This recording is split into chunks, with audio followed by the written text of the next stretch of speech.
Hi good morning to all. आज हम लोग 11th क्लास केमिस्ट्री का लॉ ऑफ केमिकल कम्बिनेशन पढ़ेंगे। लॉ ऑफ केमिकल कम्बिनेशन हमें बताता है कि किस प्रकार से एलिमेंट से, है ना, किस प्रकार से एलिमेंट से प्रोडक्ट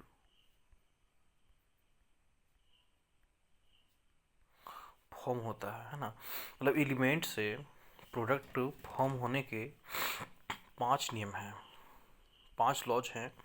उन्हीं सब के बारे में हम लोग पढ़ेंगे। तो फर्स्ट लॉ है law of conservation of mass, अर्थात द्रव्यमान संरक्षण के नियम। इस नियम को जिन्होंने दिया था उसका नाम था एंटोनियो लवॉइजियर ने दिया था। और इस नियम का कथन है कि mass is neither created not destroyed in chemical reaction. किसी भी रासायनिक अभिक्रिया में मास का ना तो हम लोग निर्माण कर सकते हैं और ना ही विनाश कर सकते हैं।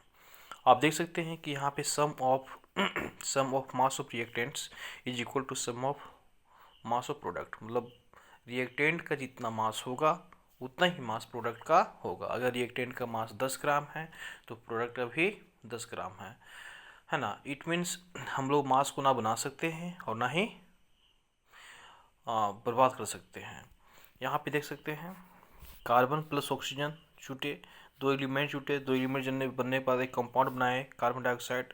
तो इस जगह पे देखिए कार्बन का एटॉमिक मास 12 होता है, ऑक्सीजन का 16 होता था, 2 है तो 16 दूनी 32 हो गया। तो टोटल देखेंगे तो यहाँ भी 44 है, यहाँ भी 44। उसी प्रकार से आप जल का देख सकते हैं 36 ग्राम है ना। अर्थात इसमें हम लोग ना तो मास को बना सकते हैं और ना ही विनाश कर सकते हैं। अब हम लोग सेकेंड लॉ देखते हैं। सेकेंड लॉ क्या है? तो सेकेंड लॉ जो है उसे हम लोग बोलते हैं लॉ ऑफ डिफिनिट प्रोपोर्शनल, स्थिर अनुपात का नियम। हिंदी में बोलेंगे तो स्थिर अनुपात का नियम बोलेंगे। ये नियम क्या बोलता है? तो इस नियम को जिन्होंने दिया था उनका नाम था जोसेफ प्रॉस्ट, है ना। इस नियम का कथन क्या है? तो ये given compound always contents exactly the same proportion of elements by weight. करें मतलब किसी भी यौगिक में तत्वों के द्रव्यमानों का अनुपात जो होगा वो सदैव क्या होगा? समान होगा। जैसे आप वाटर कर लीजिए, कहीं भी किसी भी चीज़ का वाटर कहीं का भी लीजिए, सी का लीजिए, रेन का लीजिए, टेप का लीजिए, रिवर का लीजिए, गंगा जल लीजिए, है ना।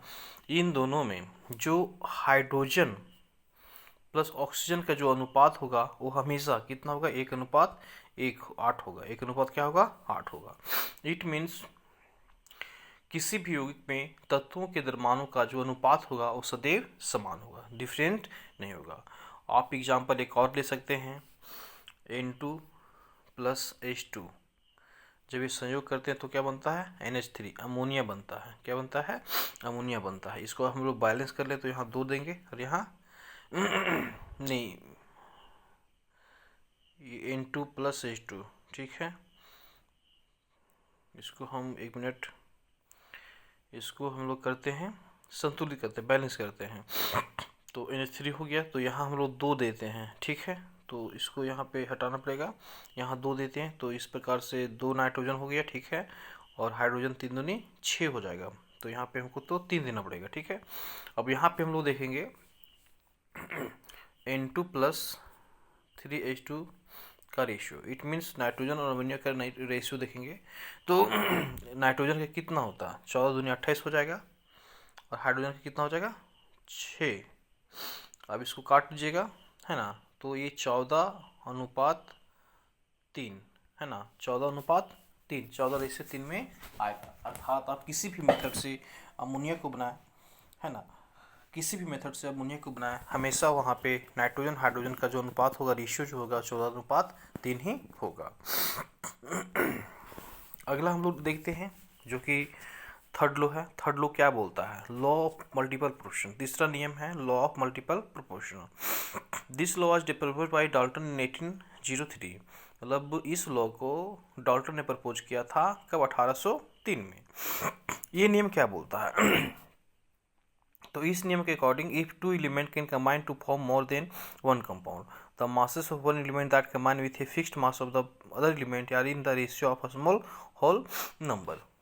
बोल रहा है कि यदि 2 तत्व संयोजित होकर एक एक से अधिक यौगिक बनाते हैं। यदि दो तत्व, जैसे यहाँ पे देख सकते हैं हाइड्रोजन है, एक मिनट, यहाँ देख सकते हैं हाइड्रोजन है, ऑक्सीजन है, ये दो तत्व हैं। दो तत्व संयोजित होकर के क्या किए, एक से अधिक यौगिक बनाए। जैसे पहला यौगिक बनाए हैं H2O, दूसरा बनाए हैं H2O2।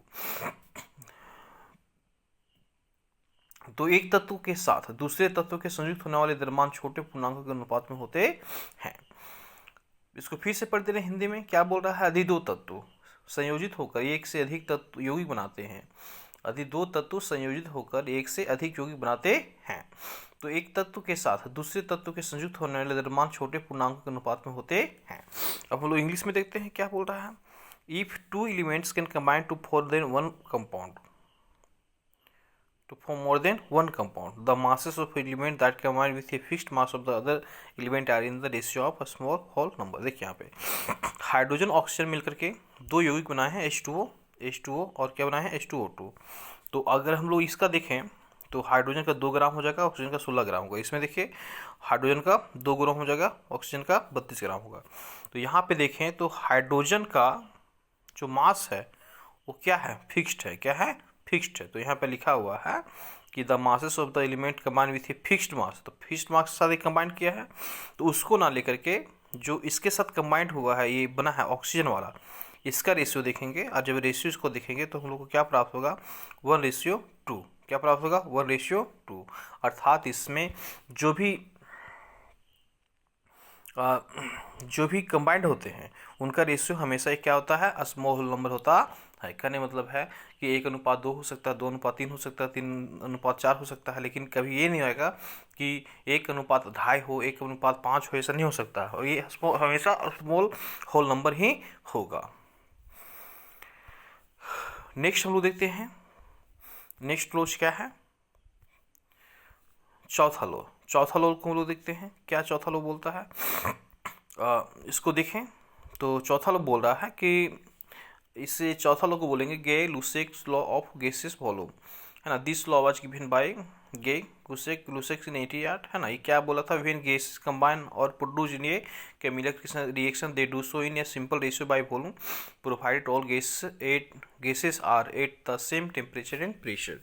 जब रासायनिक अभिक्रियाओं में गैसें संयुक्त होती हैं या बनती है ना, जब किसी रासायनिक अभिक्रिया में गैसें क्या होती हैं, संयुक्त होती हैं या बनती है, तो उनके आयतन सरल अनुपात में होते हैं, बशर्ते सभी गैसें समान ताप एवं दाब पर हो। मतलब व्हेन गैसेस कंबाइन और produce in a chemical reaction, जब किसी रासायनिक अभिक्रिया में गैसेस संयुक्त होती या बनती है they do so in a simple ratio by volume, तो उनके द्रव्यमान संख्या अनुपात में होते हैं, provided all gases are at the same temperature and pressure, लेकिन गैसें समान ताप और दाब में होते हो। जैसे यहाँ पे देखिए H2 जो गैस है, Cl2 जो गैस है ना, तो क्या बना है, HCl बना है। तो यहाँ पे देखें तो ये एक वॉल्यूम है, ये एक वॉल्यूम है ना। और ये दोनों ने मिलकर कितना बनाया, 2 वॉल्यूम बनाया है। कितना वॉल्यूम बनाया है, 2 वॉल्यूम बनाया है। और एग्जाम्पल देख सकते हैं कि H2O2 है ना, वाटर बना, तो H2 कितना है, 100 ml है, और O2 कितना है, 50 ml है। तो कितना बना है, 100 ml बना है। तो thus the volume of H2 and O2 which combine 100 ml 10 ml bear, ये सिंपल रेशियो 2:1। इसको देख सकते हैं 2:1 में दिखा सकते हैं। नेक्स्ट लो देखते हैं जो कि चौथा लो है और अंतिम लो है ना। इस नियम को हम लोग बोलेंगे लॉ ऑफ रेसिप्रोकल प्रोपोर्शनल। ये नियम आगे पीछे हो सकते हैं लेकिन वही है। इस नियम को किसने दिया है, तो रिचकर ने दिया है 1791 में, है ना। इसमें क्या बोला है, when two elements combine separately with a fixed mass of third element. इसमें क्या होता है कि 2 एलिमेंट्स जो होते हैं तीसरे एलिमेंट्स के साथ कंबाइन करते हैं, है ना। तो then the ratio of masses in which they do so a bear small whole number ratio to the ratio of masses in which they themself combine. देखिए यहाँ पे सिंपल लीजिए कि यहाँ पे कार्बन है, यहाँ सल्फर है, इन दोनों ने मिलकर के किसके साथ कंबाइंड किया, ऑक्सीजन के साथ किया। तो यहाँ पे कार्बन ने जब ऑक्सीजन के साथ कंबाइंड किया, इस जगह पे कार्बन ने जब ऑक्सीजन के साथ कंबाइंड किया तो कार्बन डाइऑक्साइड बना, और जब सल्फर ने ऑक्सीजन के साथ कंबाइन किया तो क्या बनाया, सल्फर डाइऑक्साइड बना। तो इसका हम लोग रेशियो थी देखते हैं, मासेस देखते हैं। तो कार्बन के कितना हो गया, ये आपका 12:32 हो जाएगा। ये कितना हो जाएगा, 32:32 हो जाएगा, ठीक है। तो यहाँ पे carbon and sulphur combine separately with fixed mass of oxygen in ratio of कितना, 12:32, अर्थात 3:8 में कंबाइन करता है। उसके बाद ratio of masses in which carbon and sulphur इस जगह पे, तो ये कितना होगा, 12:64, 3:16 होगा। तो इस रेशियो को और इस रेशियो को जब हम लोग एक दूसरे के साथ डिवाइड करेंगे तो हमेशा क्या प्राप्त होगा, 2:1 प्राप्त होगा। क्या होगा, 2:1 प्राप्त होगा, है ना।